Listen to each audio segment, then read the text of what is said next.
बोलिए सत्यनारायण भगवान की जय। देखिए भाई, जो सत्यनारायण भगवान की कथा है ये तो बहुत महत्वपूर्ण है, सब लोग सुनते हैं। लेकिन सबसे बड़ा जो महत्व इसका ये है कि जिस दिन आप भगवान की कथा श्रवण करते हैं, अपने घर में सत्यनारायण भगवान की कथा का आयोजन करते हैं, उस दिन ठाकुर जी स्वयं आपके घर चल करके आते हैं।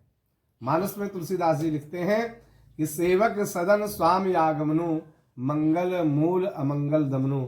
जिस दिन सेवक के घर स्वामी पधारता है, उस दिन उसके घर में सारे अमंगल नष्ट हो जाते हैं और मंगल उसके घर में जागृत हो जाता है। इस प्रकार जब भगवान का आगमन किसी भक्त के घर होता है तो उसके घर के सारे अमंगल नष्ट होते हैं और उसके घर मंगल ही मंगल होता है। इसलिए सत्यनारायण भगवान की कथा मंगलदायी है, कल्याणकारी है। जो भी व्यक्ति श्रद्धा और विश्वास से भगवान की कथा श्रवण करता है उसके जीवन में मंगल होते हैं और अमंगल सारे नष्ट हो जाते हैं। बोले सत्यनारायण भगवान की जय। एकदा नैमिषारण्ये सोनकादया प्रभुक्षरमणया सर्वे सूतम पौराणिकम खलु।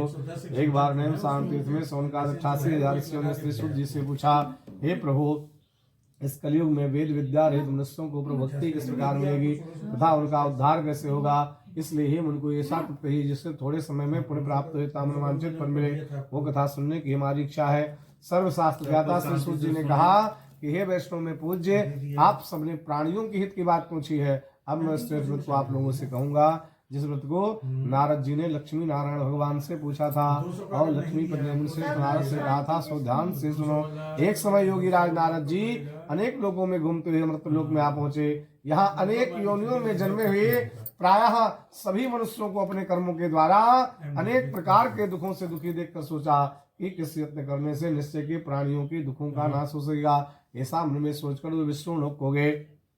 वहां पर श्वेत वर्ण और 4 भुजाओं वाले देव की इस नारायण को देखकर, जिनके हाथों में शंख चक्र पद्म थे, वरमाला पहने हुए थे, स्तुति करने लगे, हे भगवान, आप अत्यंत शक्ति से संपन्न हैं, मन तथा वाणी भी आपको नहीं पा सकती।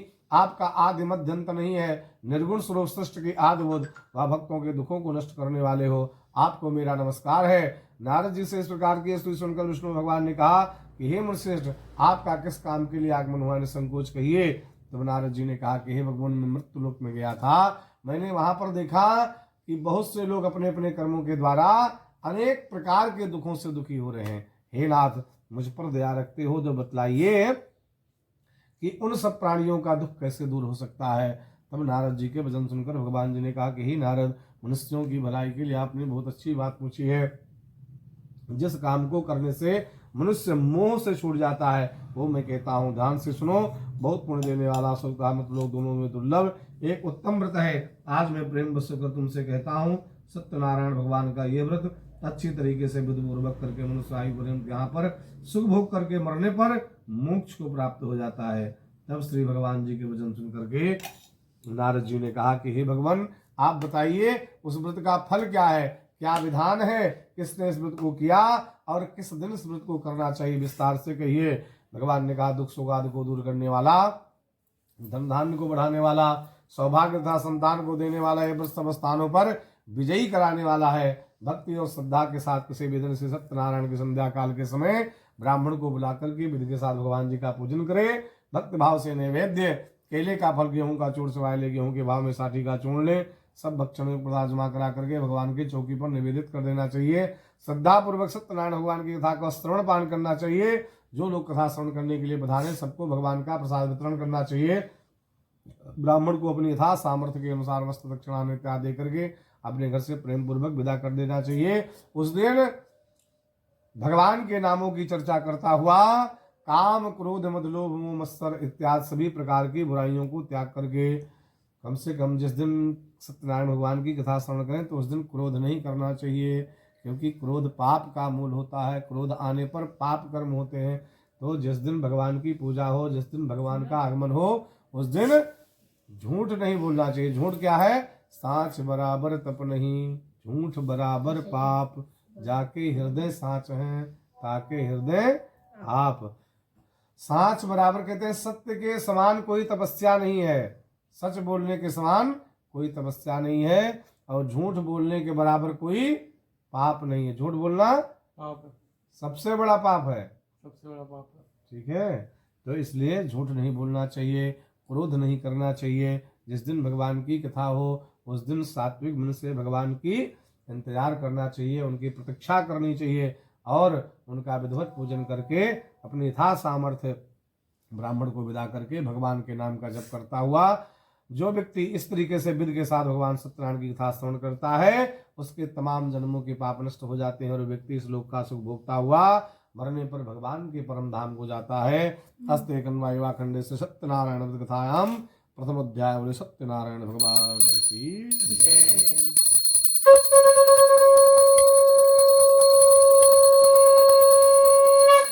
नारायण नारायण नारायण भजमन नारायण नारायण नारायण। बोलिए सत्यनारायण भगवान की जय। सूत जी ने कहा कि हे श्रेष्ठ मुनियों, बाकी कथा कहता हूँ, ध्यान से सुनो। पूर्व काल में काशीपुर नगरी में एक अत्यंत निर्धन ब्राह्मण रहा करते थे। वे भूख और प्यास से बेचैन हुए नित्य पृथ्वी पर घूमते रहते थे। ब्राह्मण को दुखी देख करके भगवान एक दिन बूढ़े ब्राह्मण का रूप धर लिए और जा करके उसके पास पहुंच गए और पूछने लगे कि हे विप्र देवता, आप नित्य दुखी इस पृथ्वी पर क्यों घूमते हैं? हे श्रेष्ठ ब्राह्मण, इस मुझसे को मैं सुनना चाहता हूँ। ब्राह्मण बोला, हे भगवान, मैं निर्धन ब्राह्मण हूँ, भिक्षा के लिए इस पृथ्वी पर फिरता हूँ। हे भगवान, यदि आप इसका उपाय जानते हो तो कृपा करके कहो। तब वृद्ध ब्राह्मण का रूप धारण करने वाले भगवान ने कहा कि जाओ, आप सत्यनारायण भगवान जी का पूजन करो, उनके पूजन करने से आपके सारे कष्ट दूर हो जाएंगे। इस प्रकार व्रत का सारा विधान बतला करके बूढ़े ब्राह्मण का रूप धारण करने वाले सत्यनारायण भगवान जी वहां से अंतर ध्यान हो गए। अब जिस व्रत को वृद्ध ब्राह्मण ने बतलाया है मैं उसको अवश्य करूंगा। यह निश्चय करने पर उस रात में नींद भी नहीं आई। सवेरे उठकर सत्यनारायण भगवान के व्रत का निश्चय कर भिक्षा के लिए चला। उस दिन उसको भिक्षा में बहुत साधन मिला, जिसने उसने बंधु बांधव था परिवार के सभी लोगों को बुला करके विधि के साथ भगवान जी का व्रत और पूजन किया और उस व्रत के प्रभाव से बूढ़ा ब्राह्मण धन पुत्रादि सिक्त और संसार के समस्त सुख भोग करके वैकुंठ धाम को चला गया। इस तरह नारद जी से नारायण का कहा और तुमने तुमसे कहा, हे विप्रो, अब मैं और क्या कहूँ? ऋषि बोले, हे मुनीश्वर, संसार में इस ब्राह्मण से सुनकर किस किसने इस व्रत को किया, हम वो सब सुनना चाहते हैं, इसके लिए हमारे मन में श्रद्धा है। तब सूत जी ने कहा कि हे ऋषियों सुनो, एक समय एक ब्राह्मण धन और ऐश्वर्य के अनुसार व्रत करने को तैयार हुआ। उसी समय एक लकड़ी बेचने वाला व्यक्ति वहां पर आ गया और लकड़ियों के गट्ठर को ब्राह्मण के मकान के बाहर रख दिया। प्यास से दुखी लकड़हारा उनको व्रत करते हुए देख करके आदर के साथ पूछने लगा कि हे राजन, भक्त उच्च श्री, आप क्या कर रहे हैं? मेरी सुनने की इच्छा है, सो आप मुझे बताइए। राजा बोला, हे ब्राह्मण ने कहा कि हे साधु, ये लकड़हारे, ये सत्यनारायण भगवान जी का व्रत है, इनकी ही कृपा से मेरे यहाँ धन दान की वृद्धि हुई है। ब्राह्मण से इस व्रत के बारे में जानकर लकड़हारा बहुत प्रसन्न हो गया। चरणा में तो प्रसाद खाने के बाद लकड़ियों के गट्ठर को अपने सिर पर रखकर जिस नगर में धनवान लोग रहते थे ऐसे सुंदर नगर में चला गया। मान लो इंडिगो सिटी चला गया बेचने। तो कहा कि आज चलते हैं बड़े शहर में बेच के आएंगे जहां धनवान लोग रहते हो। धनवान लोग रहते ऐसे नगर में गया। भगवान की कृपा से उसे उन लकड़ियों का दाम पहले दिनों से 4 गुना मिला। तब वो बूढ़ा लकड़हारा दामलित प्रसन्न होकर पक्के गीले की पुली, शक्कर, घी, दूध, दही इत्यादि सत्यनारायण की कुल सामग्री को लेकर के अपने घर को गया। फिर उसने अपने भाइयों को बुला करके विधि के साथ भगवान जी का व्रत और पूजन किया। उस व्रत के प्रभाव से वो बूढ़ा लकड़हारा भी धन पुत्रादि सिक्त हुआ और संसार के समस्त सुख भोग करके वैकुंठ धाम को चला गया। अस्य खंडे से सत्यनारायण कथायाम द्वितीय अध्याय बोले सत्यनारायण भगवान की जय।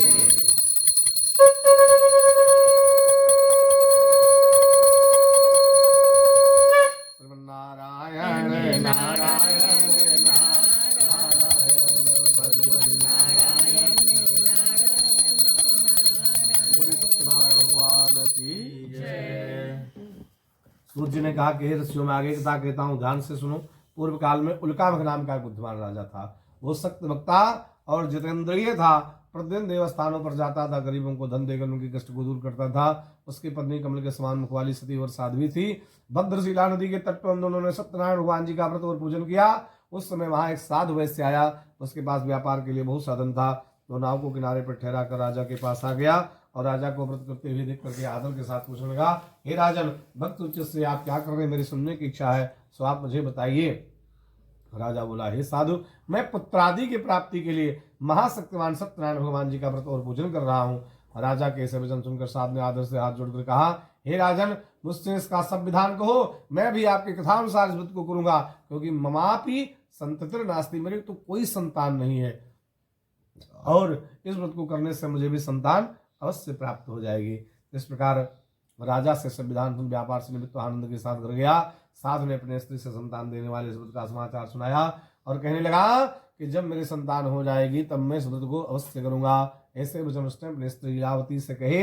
एक दिन उसकी स्त्री लीलावती पति के साथ आनंदित हो सांसारिक धर्म में प्रवृत्त होकर सत्यनारायण भगवान की कृपा से गर्भवती हो गई तथा 10वें महीने में उसके एक सुंदर कन्या का जन्म हुआ। दिनों दिनों एक कन्या इस तरह बढ़ने लगी जैसे शुक्ल पक्ष का चंद्रमा बढ़ता है। तब कन्या का नाम कलावती रख दिया गया। अब लीलावती ने मीठे शब्दों में अपने पति से कहा कि जो आपने संकल्प किया था कि भगवान जी का व्रत और पूजन करूंगा, अब आप उससे करिए। साधु बोला, हे प्रिय, अभी नहीं, इसके विवाह पर करूंगा। इस प्रकार अपनी पत्नी को समझाकर नगर में गया। कलावती अपने पिता के घर में वृद्धि को प्राप्त हुई। साधु ने जब नगर में सखियों के साथ अपनी पुत्री को देखा तो तुरंत दूध बुलाकर कहा कि पुत्री के वास्ते कोई सुयोग वर देख कर लाओ। साधु की आज्ञा पाकर दूध कंचन नगर पहुंचा। वहां पर बड़ी खोज भाल कर लड़की के लिए सुयोग बड़े पुत्र को ले आया। उस सुयोग लड़के को देखकर साधु ने प्रसन्नचित्त अपनी पुत्री का विवाह उसके साथ कर दिया, किंतु दुर्भाग्य से विवाह के समय भी उस व्रत को करना भूल गया।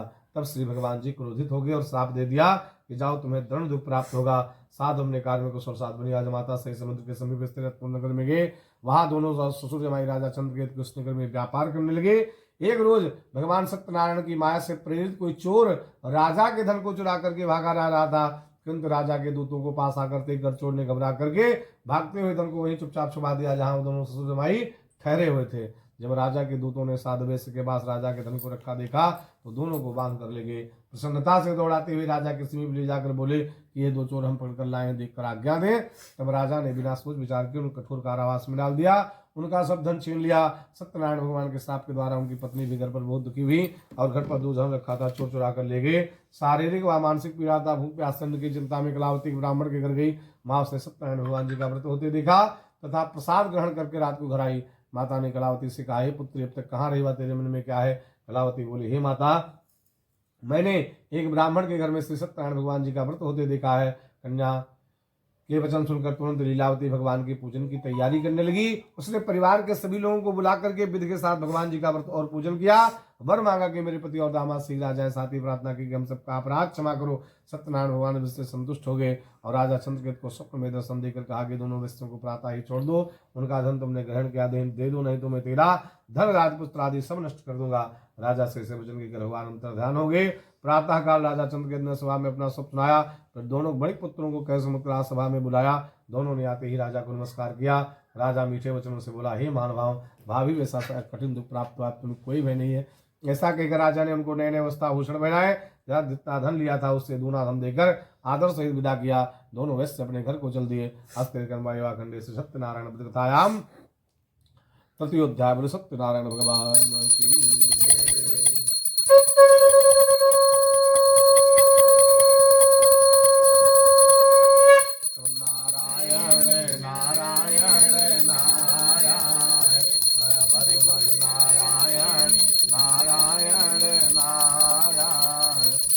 सत्यनारायण भगवान की जय हो।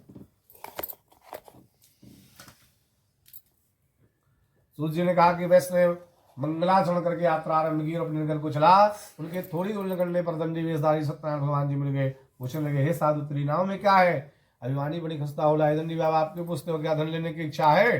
बलम तेज आयुष आरोग्यम देह में अभिवाहन भोगो ने महाशक्ति सर्व कर्म प्रसाद कर्मांते संप्राप्ते सानिध्यम पुरुष सर्वदा। बोले यज्ञ नारायण भगवान की जय। आओ भाई, दोनों हाथ से ताली भारी है, आराम से करिएगा, किराए में। चलो बेटा जाओ, तुम कर लो, ऐसे सामने होके करो, सम्मुख होकर भगवान के। धीरे धीरे धीरे जय लक्ष्मी रमणा स्वामी जय लक्ष्मी रमणा सत्यनारायण स्वामी सत्यनारायण स्वामी जनपातक हरणा ओम जय लक्ष्मी रमणा रथ गणित सिंहासन अद्भुत छविराजे नारद करत निरंबर घंटा ध्वनि बाजे ओम जय लक्ष्मी रमणा प्रगट भये कलिकार गिज गोदरस दियो बूढ़ो ब्राह्मण बनकर कंचन माल कियो ओम जय लक्ष्मी रमणा दुर्बल